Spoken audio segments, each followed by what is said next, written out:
Are you supporting young people from difficult or challenging backgrounds in a personal or professional role? Do you find yourself battling to gain their trust, struggling to understand why they respond to repeated attempts to connect by running away, hiding, or telling you to get lost? Have you ever wondered why you respond to difficulties in your relationships by closing down, getting super clingy and anxious, or rejecting someone even though you deeply care about them? My name's Alex. I'm a forensic psychologist with an interest in trauma, offending, and the development of antisocial behavior. In this video, we're diving back into attachment theory to think more about attachment styles and how they help us to understand early experiences and how they impact our behavior in later relationships. This can help us adjust the way we interact with people and help to heal the trauma. Before we get into the work of Mary Ainsworth and attachment styles, let's do a quick rewind for all those students who didn't make it to last week's class. No one wants to start a story in the middle.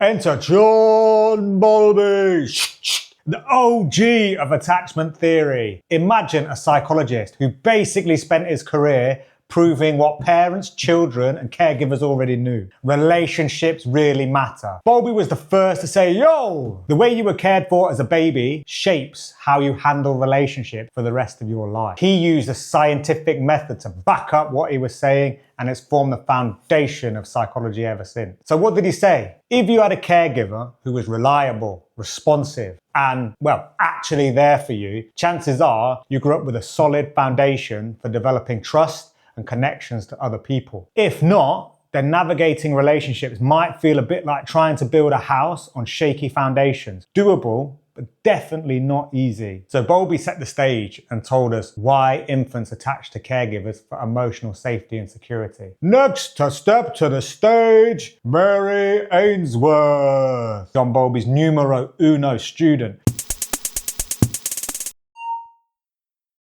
She took it to the next level with one of the most famous psychological studies in the field of childhood development. Let's talk about what she found. In the 1970s, psychologist Mary Ainsworth developed the strange situation, a structured experiment designed to assess the quality of a child's attachment to their caregiver. It remains the gold standard for measuring attachment security in young children, and we still use it today. The experiment places a baby or a toddler in a controlled but unfamiliar environment and introduces a series of mild stressors to observe the infant's response. The procedure unfolds in a series of individual steps. Firstly, the child and caregiver enter a room filled with toys and are encouraged to play together. A stranger enters the room, interacts with the caregiver, then attempts to engage with the child, toddler or infant. The caregiver is then given a little nudge that they need to leave the room, briefly leaving the child, toddler or infant alone with the stranger. But that's triggering the sonar.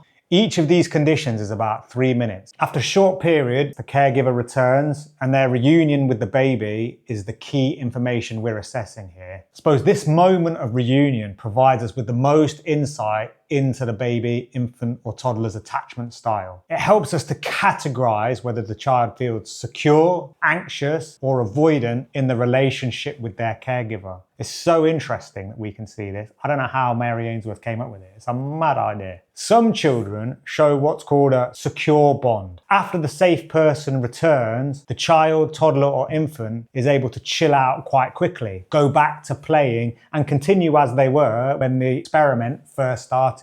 They see the caregivers there, make sure everything's all good, and then they go back to doing what they were doing before. This is good evidence of a secure attachment.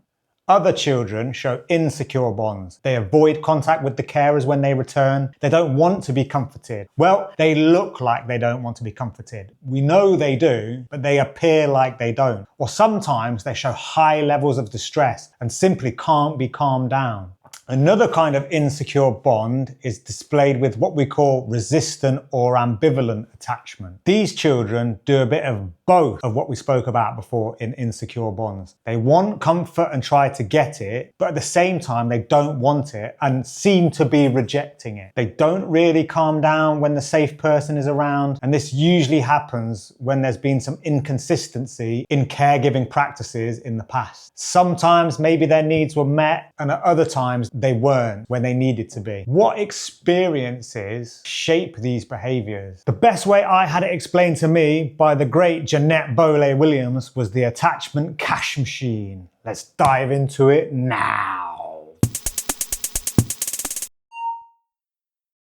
So for this, we're going to look at attachment styles by imagining a cash machine. Imagine that every house around the world has an attachment cash machine, a special ATM that a young person can use to get their emotional and physical needs met. Put in their PIN, make a request. They can receive a fresh £20 note representing love, comfort, security. But not all the cash machines work in the same way. Over time, children learn how to approach their individual cash machines based on their reliability in the past. So let's think about like a secure attachment. The headline is, it's a reliable cash machine. The parent is consistent and responsive. In a securely attached home, the cash machine works predictably. Whenever the child genuinely needs something, not just wants it, put in their PIN code, make the request, and most of the time, a crisp £20 note appears. Sometimes there's a short delay, but the child knows from experience, if you put in that PIN, make that request, the money's gonna come soon enough. And remember, money is care, connection, and love. Because of this, the child doesn't stress about withdrawals when they need them, attempts for care and connection. They know they don't need to beg, panic, or fight for the money. It'll just be there when they need it. Over time, they can develop confidence in this relationship. They know they can trust other people to meet their needs because that's what happened to them in the past. So let's get back to the strange situation. What does it look like if you're securely attached? We see a clear pattern.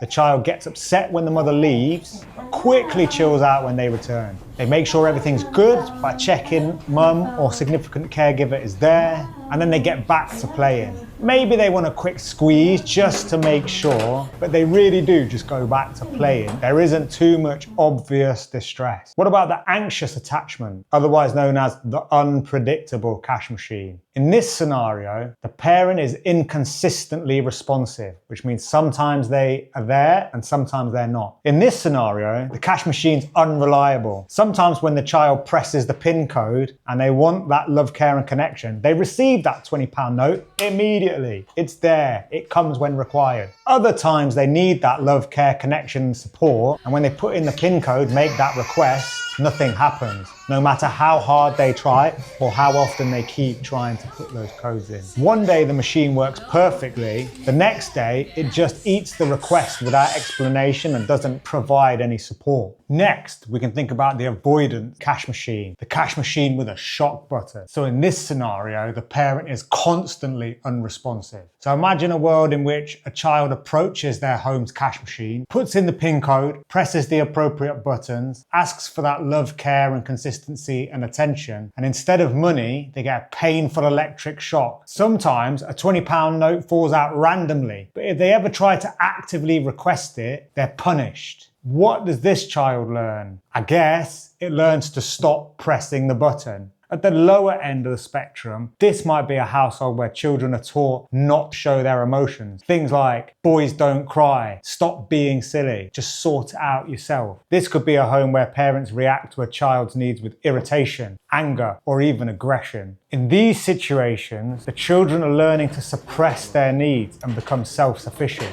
But deep down, they struggle to trust that anyone will ever be able to meet their emotional needs. They don't appear, and remember the key word here is appear, to be bothered about the safe person returning to the room. They look like they don't want contact and to be comforted. Instead, they've learned to suppress their distress rather than look for care and support from caregivers, because in the past it's either been punished or just not responded to.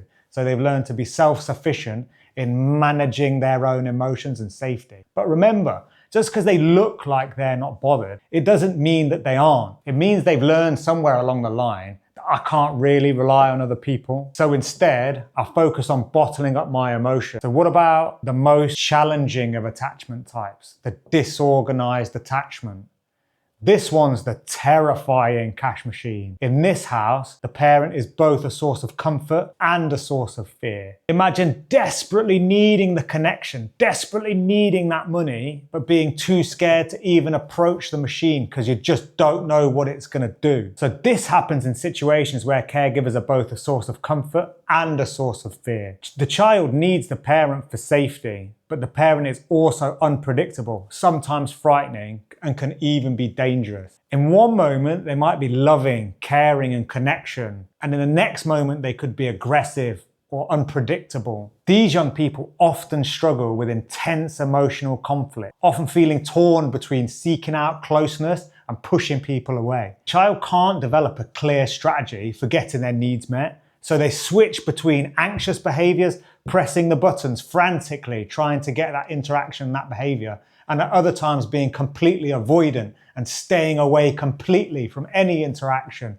that might cause them fear or anxiety. They may show really unpredictable behaviors like struggling with relationships, finding it difficult to talk to authority figures, and really seeming like they don't know how to behave in relationships. So what are the key takeaways from the attachment cash machine? Context matters. It's crucial to assess these behaviors within the context and the situation they're presented. For example, a child who's ill or tired might exhibit more attachment type behaviors. It's all about continuum. Not all children will fit neatly into these 4 categories. If we know that the essence of the trauma is in relationships, then healing from that trauma is also in relationships. So it's possible to teach young people more consistent patterns for understanding and predicting relationships that can serve to benefit and enhance their ability to manage themselves and their safety in relationships in the future. So what other interesting ideas has psychology got that can help us understand and work with young people from challenging and difficult backgrounds? YouTube usually has a good algorithm that will show you another video they think is helpful. So, if you see it here, you should click it. Which one is it? Is it the baby brain? Adolescent brain development?